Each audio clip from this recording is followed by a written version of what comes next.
គ្នាថ្ងៃនេះក្រុមរបស់យើងខ្ញុំមកបោះស្រាមពីរួយនៅក្នុងខ្ញុំបានឈ្មោះថតហើយឡា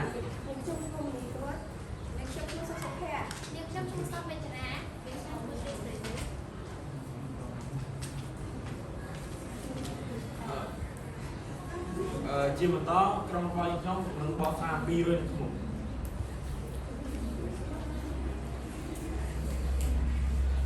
គេតាមពីទូទៅមនុស្សយើងរស់នៅក្នុងសង្គមម្នាក់ៗតែតែមានមនុស្សល្អនិងមនុស្សអាក្រក់អាស្រ័យហើយនេះហើយយើងត្រូវដឹងអំពីចរិតរបស់មនុស្សម្នាក់ៗក្រុមរបស់ពួកខ្ញុំមានគោលបំណងចំនួន4គោលបំណងទី1ឲ្យយើងស្គាល់អំពីអត្តចរិតមនុស្សប្រភេទរុយនៅក្នុងស្គាល់ពីគុណសម្បត្តិនិងគុណវិបត្តិរុយនៅក្នុងព្រៀបធៀបខ្លួនឯងថាខ្លួនឯងចូលចិត្តអត្តចរិតប្រភេទរុយនៅក្នុងចំណុចណាដែលគួរយកគំរូតាមសត្វរុយនិងសត្វខ្មុំការបោះស្រាយរបស់ខ្ញុំក៏បានទីបញ្ចប់អរគុណសូមឲ្យមិត្តរបស់ខ្ញុំមកបោះស្រាយបន្តកំណត់ចូលដល់លក្ខណៈរបស់ខ្ញុំលក្ខណៈមុនជាសត្វមួយប្រភេទជាសត្វល្អិតមួយប្រភេទដែលមានតូចមានវាមានសម្បត្តិលឿងលេខហើយនិងមានស្លាបពីគូដែលអាចជួយឲ្យវាហោះហើរបានលឿននិងមានជើង6ដែលសម្រាប់វាប្រមូលលម្អផ្កានិងមាន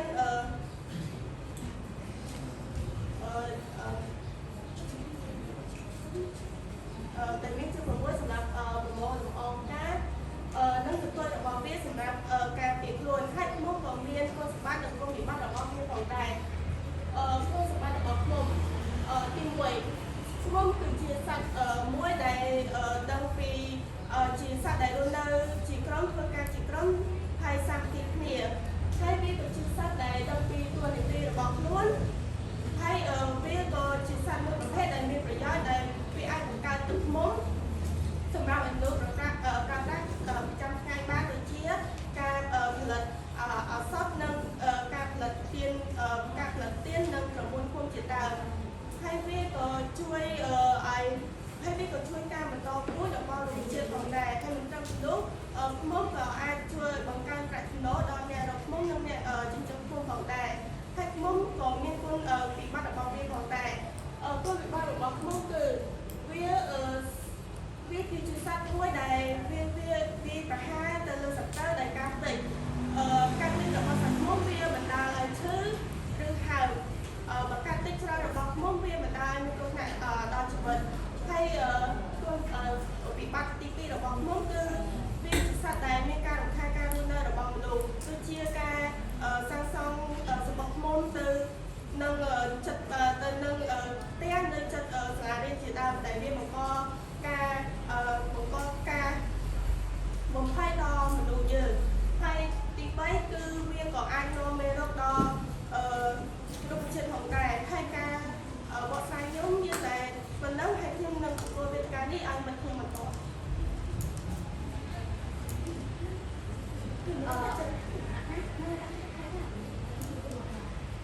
nhưng mà sắp ta chỉ là nó bằng một thời mồm hai buổi chiều cho chân ca như chỉ con ca chân đi cao luôn cầm làm kia hay đang miền phía mặt trăng có ăn phía bên trong rồi bọc luôn chỉ này ca đẹp trong chặt chặt ăn miếng cho ná xung quanh bà là ọp xì miếng miền phía một miếng nhất rồi hai đứa con mình bị cua miền cô ta cho bao lót đợi lâu hơn là tập hơn nên ca nằm vô đúng rồi nhất một áp lực xa TP ផលវិជ្ជមានក្នុងជាសត្វដែលការពារខ្លួនខ្លាំងពេកពួកគេឆាប់ខំនិងឆាប់គុំគួននឹងសំតវិញក្នុងជាច្រើនមានអំណាចព្យាយាមរារាំងធ្វើឲ្យអ្នកក្រុមស្ដាប់បង្គាប់មានវិន័យតឹងរឹងនិងដាក់សម្ពាធខ្លាំងទៅលើអ្នកដទៃ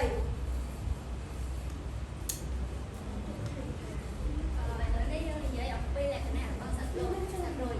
ជាសត្វដែលមានលក្ខណៈក្រុមសត្វល្អិតវាមាន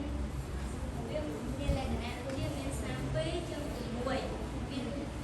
ការបែងចែករាងកាយជា3 បាត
យើងយកបរិភោគវាធ្វើឲ្យយើងមានជំងឺឬក៏ឆ្លងមេរោគទី3សំខាន់ក្នុងការរស់នៅឧទាហរណ៍នៅពេលដែលយើងកំពុងដេកហើយមានរយទៅទល់មុខយើងមាត់យើងហើយបង្កសម្លេងអញ្ចឹងធ្វើឲ្យយើងហ្នឹងអត់បានដេកគ្រប់គ្រាន់ទេអញ្ចឹងហើយវារំខានដល់ការដេករបស់យើងជាបន្ទាប់ខ្ញុំសូមទេទូនីតិនេះទៅឲ្យមិត្តភ័ក្តិរបស់ខ្ញុំទីសេរីបន្តតែကျွန်တော်ភេទដូចគឺផលវិជ្ជមាន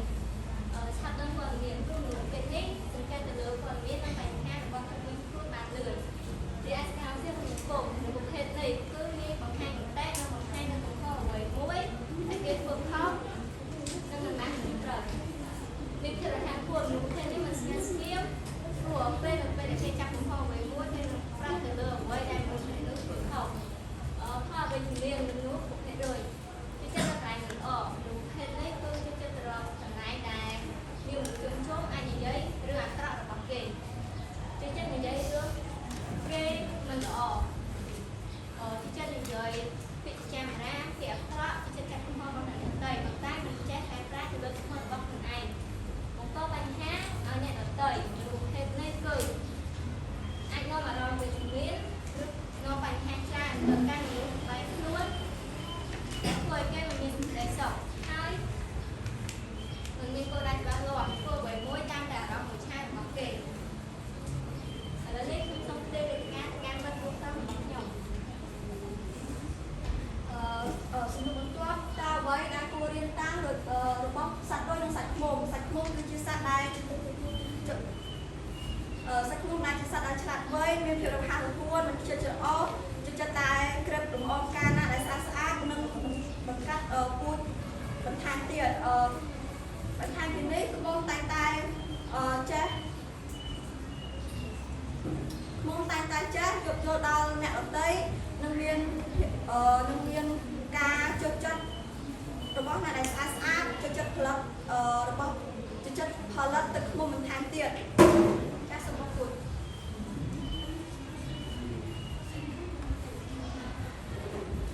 ចុងក្រោយយ៉ាងសាច់ឃ្មុំនិងសាច់រុយគឺសុទ្ធតែមានគុណសម្បត្តិនិងគុណវិបត្តិផ្សេងៗគ្នាហើយមកប្រៀបធៀបទៅមនុស្សសុទ្ធតែមានចំណុចល្អនិងចំណុចអាក្រក់ផ្សេងៗគ្នាប៉ុន្តែពួកយើងគួរតែយកគំរូទៅតាមសាច់ឃ្មុំត្រង់ថាសាច់ឃ្មុំគឺជាសត្វដែលមាន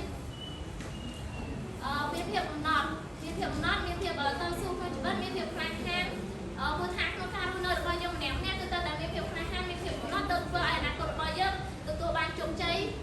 មិនថាពេលបច្ចុប្បន្នឬក៏អនាគត